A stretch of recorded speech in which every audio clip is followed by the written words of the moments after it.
outros cujos corpos jaziam enterrados atrás do chalé por 40 anos, que esperavam paz e a conclusão dos seus casos. Naquele momento, Rory não podia mais dar as costas para aquelas mulheres. Ela não precisava de Lane, Ron ou de qualquer outra pessoa para ajudar as mulheres que a esperavam. As vítimas precisavam de Rory e ela tinha de responder aos apelos de ajuda.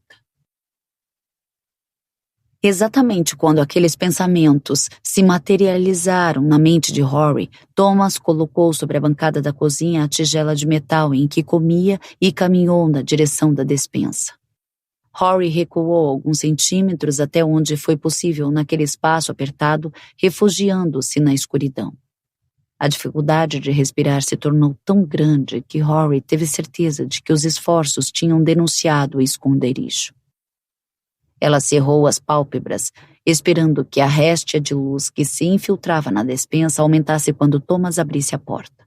A claridade seria o lembrete para atacar. Lutar como louca. Por si mesma. Por Catherine. Pelas almas perdidas atrás do chalé. Seus músculos ficaram tensos quando ela se preparou para atacar. No entanto, em vez disso, a música abafou sua respiração ofegante. Rory abriu os olhos e voltou a fixá-los na fresta entre a porta e o batente. Examinou a cozinha, mas Thomas sumira. Ela ouviu Hacking, de Mozart, tomar conta do chalé. De início, baixinho, depois, mais alto. E mais alto. E mais alto. Finalmente, Thomas apareceu. Passou pela despensa e saiu para a varanda. Parte 43. Sturvey Rock, Illinois, 5 de novembro de 2019. A música estava ensurdecedora no chalé, mas ali na varanda o volume parecia adequado. Thomas esperava que estivesse alto bastante para despertá-la, para trazê-la de volta. Ele ansiava que o refrão do lírio do Hacking de Mozart a despertasse e lhe dissesse o que estava por vir. Ela mal sobrevivera à última rodada, e Thomas não tinha certeza de que ainda estava viva. Naquele momento, ele se recusou a verificar. Não queria saber se ela partira.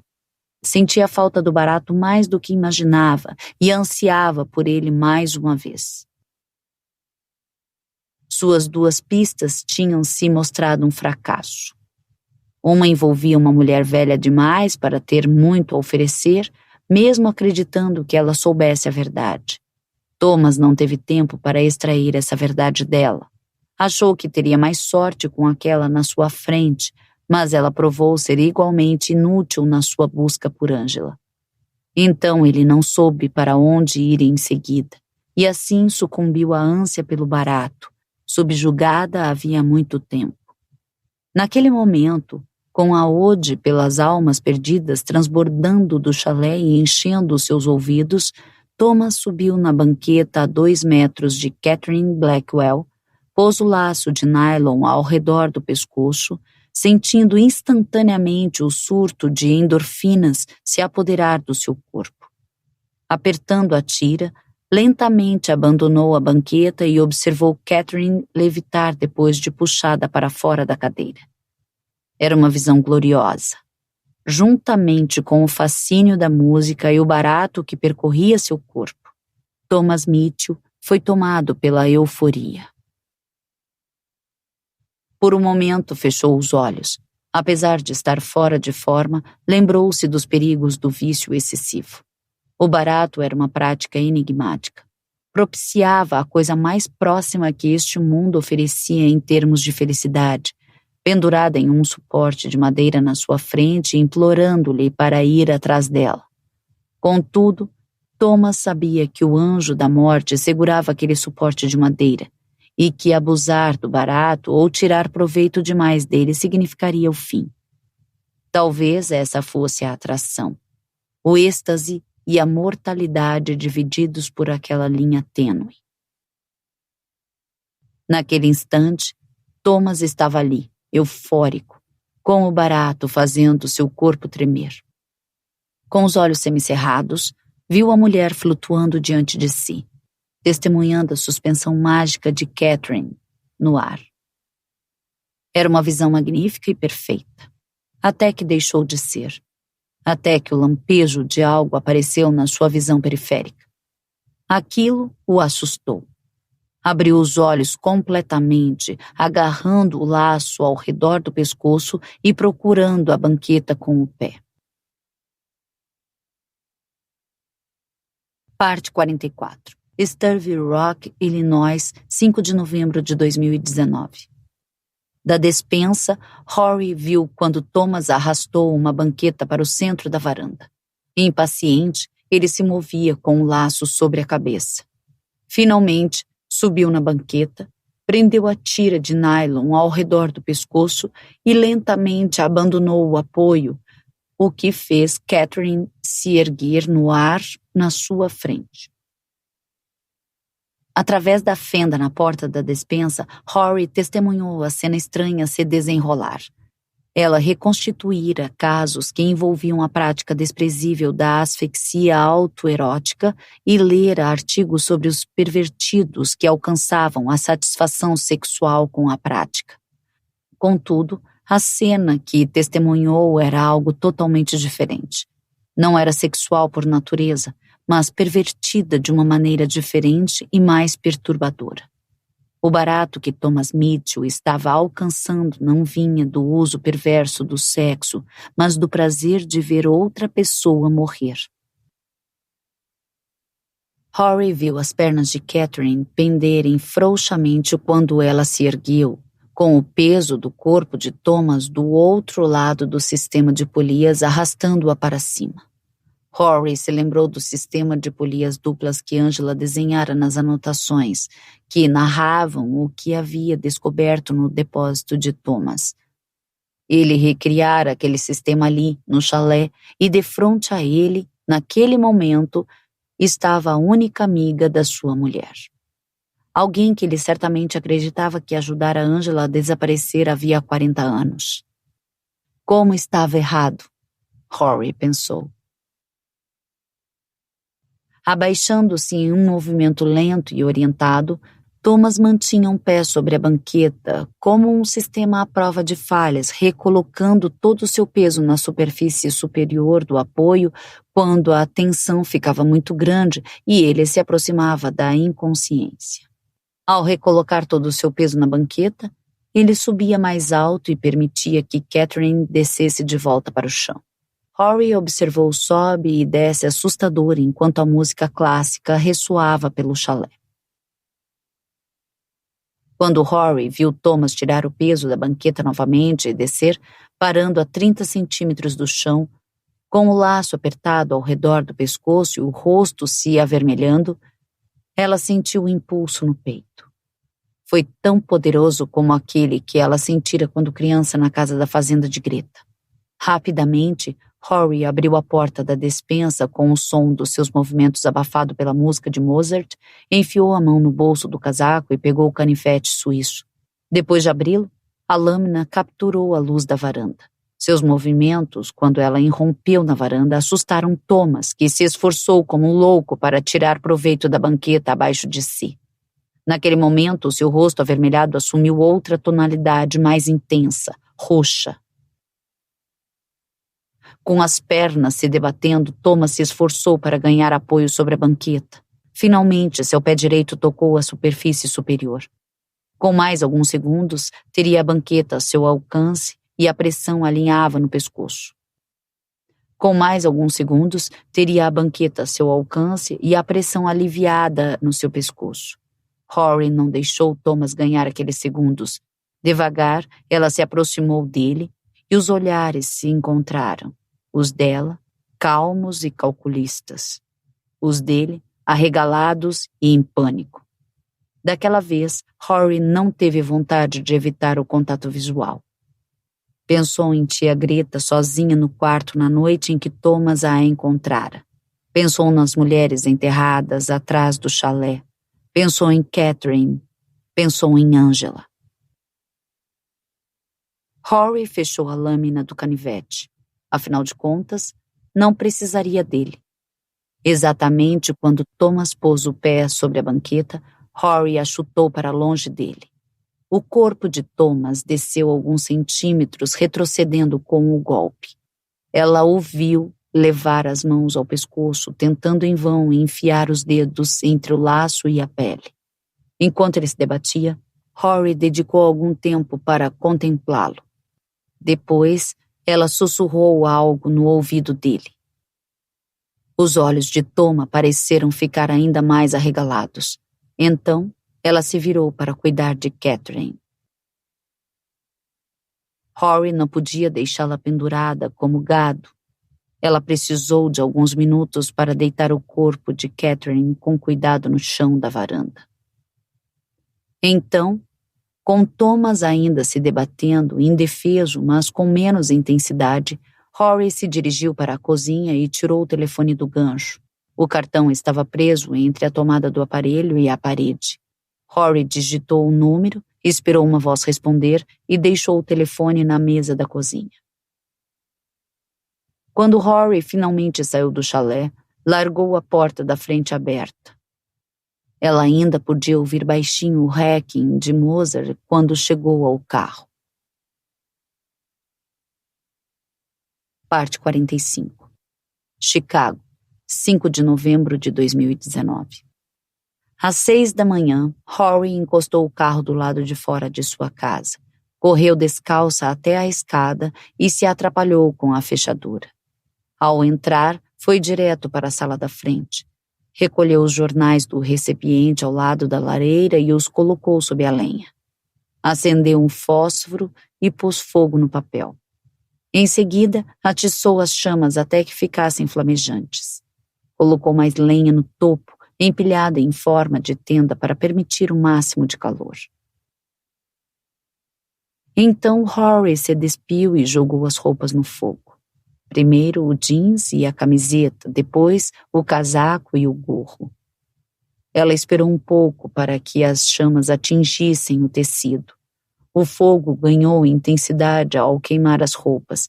Quando deixaram de existir, escapando pela chaminé e em pequenos resíduos de cinzas, Rory apanhou os coturnos cobertos pelo barro vermelho da caminhada entre a floresta e o chalé de Sturvey Rock. Colocou-os dentro da lareira. De roupas íntimas, Rory viu os coturnos começarem a derreter. Finalmente subiu para o seu quarto e se deitou na cama.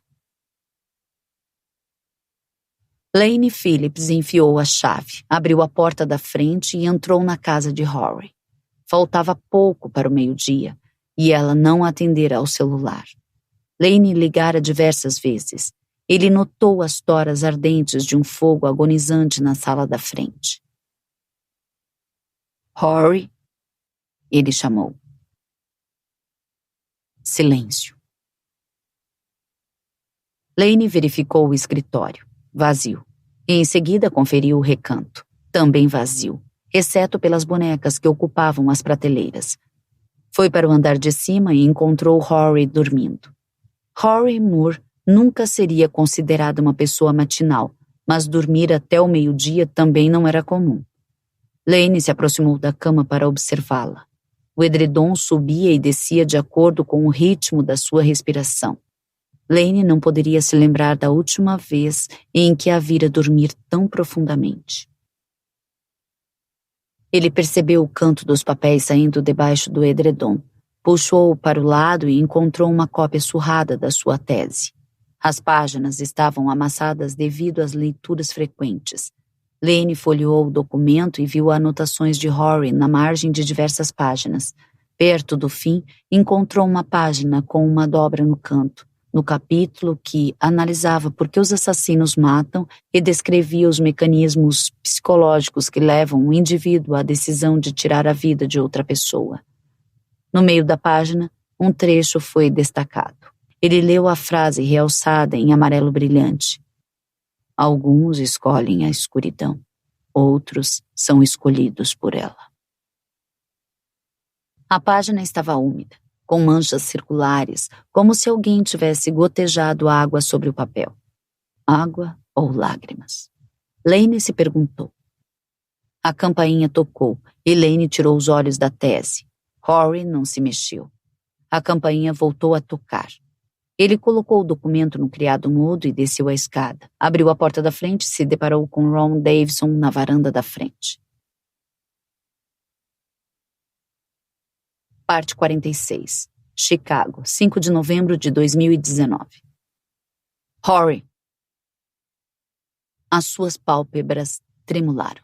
Ouviu seu nome novamente. Rory. Ao abrir os olhos, ela avistou Lane parado junto à cama. Ele tocou seu rosto. Está se sentindo bem? Sim. Rory se sentou. Estou bem. Sua mente despertou com fragmentos rápidos dos acontecimentos no chalé em Starville Rock. Rory lembrou-se de Catherine Blackwell flutuando no ar, de Thomas Mitchell no seu estranho momento de êxtase, do esconderijo na despensa e da fatia de luz entre a porta e o batente, da música clássica que ainda tocava nos seus ouvidos. Que horas são? 12:00. Lane respondeu. Você me ouviu falando de Ron? Não. O que houve com ele? Está aqui no andar de baixo. Disse que precisa falar com você. Algo urgente. Rory piscou algumas vezes e viu sua cópia de tese de Lane no criado mudo. Ela a estava lendo mais cedo, antes que o sono a levasse a um descanso profundo e sem sonhos. Assentindo, Rory tentou pentear o cabelo com a mão. Diga a ele que preciso de 1 minuto. 15 minutos depois, os 3 estavam sentados na sala da frente. Hoje, logo cedo, recebi um telefonema do gabinete do xerife do condado de LaSalle. Ron estava sentado no sofá de frente à lareira e Rory e Lane se acomodavam em cadeiras adjacentes ao lado dele. A lareira estava à esquerda de Rory, à direita de Lane e diretamente na frente do chefe da divisão de homicídios de Chicago. Se Rory pudesse ter escolhido, teria conduzido Ron para a cozinha para aquela reunião. Em vez disso, ao finalmente descer a escada, ela descobriu que ele e Lane preferiram a sala da frente. Condado de LaSalle? Rory perguntou. Starville Rock. Ron disse. Ainda estamos reunindo os detalhes, mas parece que Thomas Mitchell se matou. Rory se manteve impassível.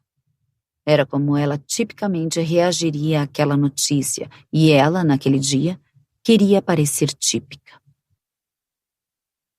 Como? Rory indagou. Parece que se enforcou, mas os detalhes ainda estão chegando. Só falei por alguns minutos com o detetive responsável. Havia outro corpo no chalé, uma mulher. Ao que tudo indica, ele a torturou de alguma forma. O pessoal do condado ainda está reconstituindo a cena. Como a encontraram? Ele ligou para o agente da condicional esta madrugada, mais ou menos às 3 da manhã. Deixou o telefone na mesa enquanto se enforcava. É o que pensam os policiais de lá. Os peritos forenses ainda estão juntando as peças. Como Mitchell era seu cliente, achei que deveria avisá-la. Estou me preparando para ir para lá agora. Rory assentiu. Obrigada. Ela olhou para Lane e em seguida de volta para o detetive. Desculpe por eu parecer desligada. Estou tentando processar as coisas. Acima de tudo, Rory estava preocupada por ter deixado as suas impressões digitais no telefone ou em algum outro lugar do chalé. E por não ter conseguido apagar as pegadas vermelhas dos coturnos no caminho para fora. Bem, há mais coisas para processar. Ron informou. Sim? O que mais seria? Os peritos encontraram um levantamento topográfico no chalé que parece um mapa das sepulturas de diversas mulheres que desapareceram em 1979. Todas aquelas que suspeitava terem sido raptadas por Thomas Mitchell. Santo Deus! Lane exclamou.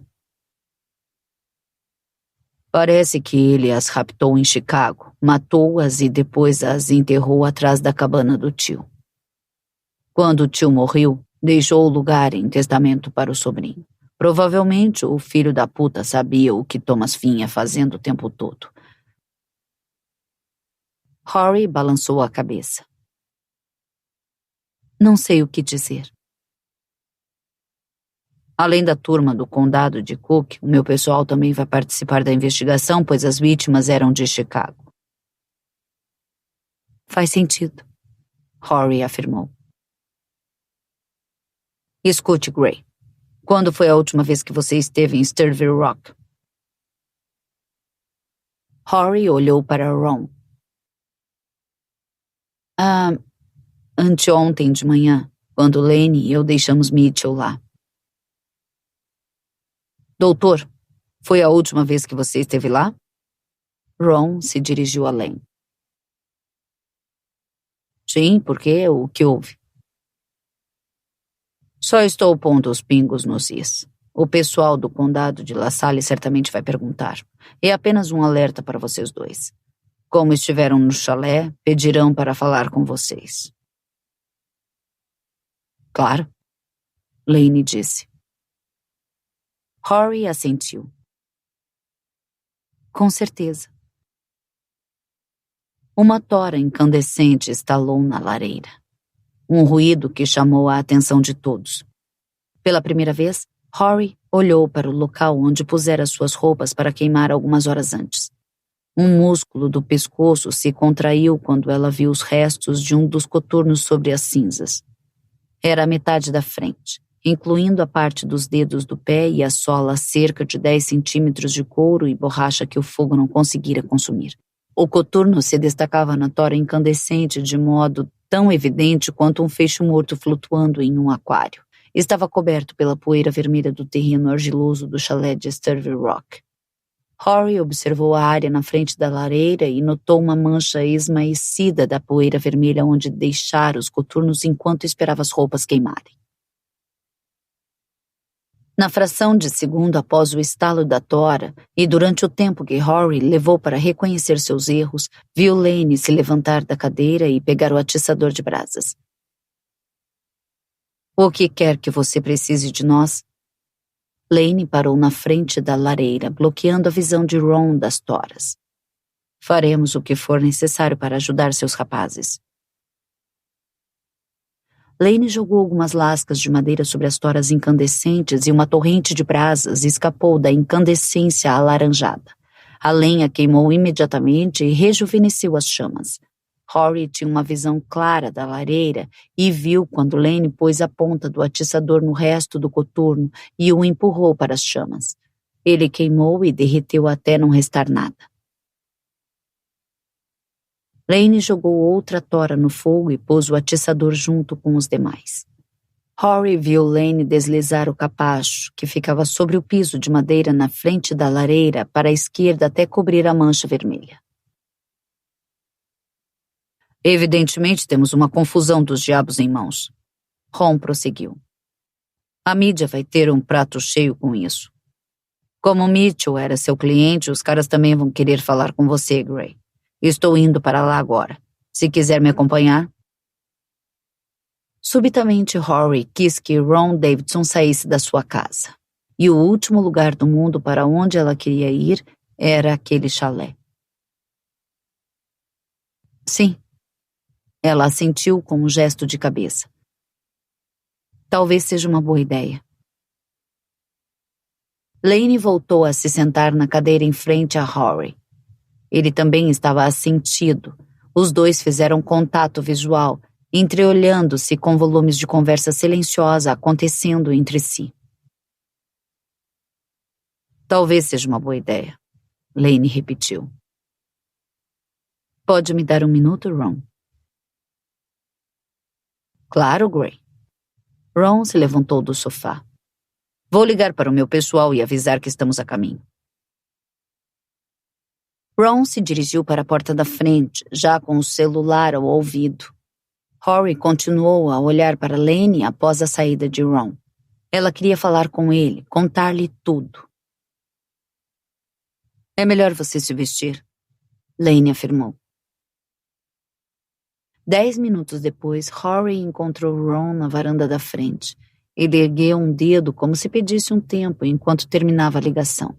Um instante depois, ao guardar o celular no bolso interno do paletó, olhou para Rory com surpresa. Você está pronta? Ele indagou. Sim. Rory ajeitou os óculos.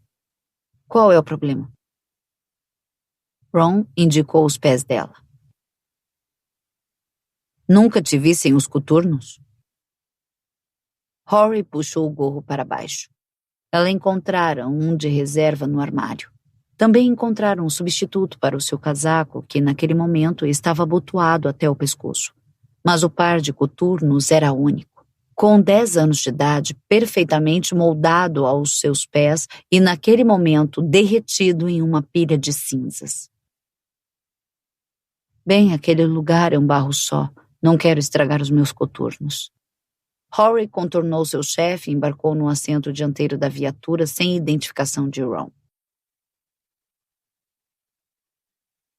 Parte 47. Peoria, Illinois, 5 de dezembro de 2019.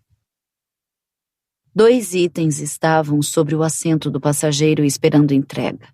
Rory parou o carro no estacionamento da biblioteca Central Herald, Washington. Ela pegou um dos itens, a boneca Kastner de Camille Bird, e a levou para o saguão. Avistou Walter Bird parado quase no mesmo lugar onde ela o encontrara semanas antes.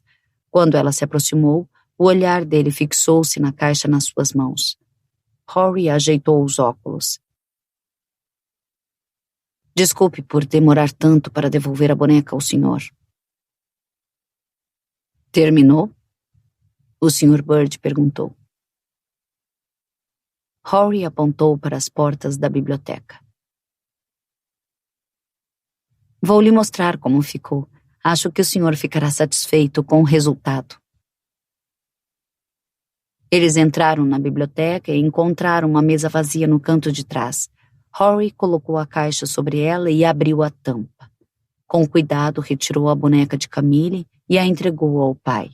Walter Bird segurou a boneca, engoliu em seco e passou a mão sobre a superfície do rosto. Rory viu os olhos dele se encherem de lágrimas. O Sr. Bird a encarou. Obrigado, ele disse. Ficou incrível. Rory desviou o olhar e assentiu. Quero que o senhor saiba que agora vou me dedicar exclusivamente ao caso de Camille. Só tenho mais uma coisa para cuidar e depois toda a minha atenção será dedicada à sua filha. O Sr. Bird tornou a fitá-la. Obrigado, disse mais uma vez. Rory queria dizer a ele que Camille a ajudara de forma inimaginável. Também era inexplicável e ninguém entenderia como a alma de uma garota morta que esperava pela ajuda de Rory empurrara-a para o precipício da sua epifania. Então, em vez disso, ela afirmou. Sinto uma ligação com Camille e uma necessidade de ajudá-la. Prometo que vou fazer isso. Rory se virou e saiu da biblioteca, deixando o pai de Camille Bird segurando a restauração impecável da boneca da sua filha. Do lado de fora, ela se encaminhou para o seu carro para entregar o segundo item que a aguardava no assento da frente.